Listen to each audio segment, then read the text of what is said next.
Welcome everyone. Question on inorganic chemistry.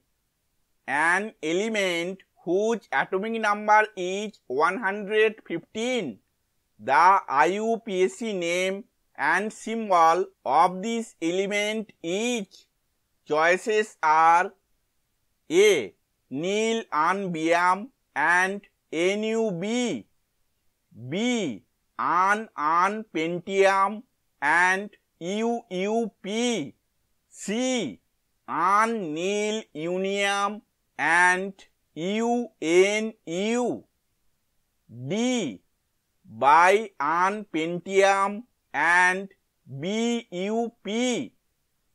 Answer is B.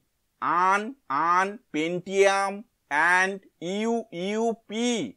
Explanation we will see in the next slide. Atomic number is equal to 115. Therefore, An for 1, An for 1, Pent for 5.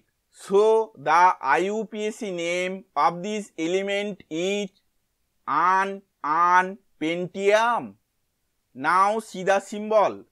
U for An, U for An, P for Pent. So the symbol of this element is UUP. Thank you for watching this video.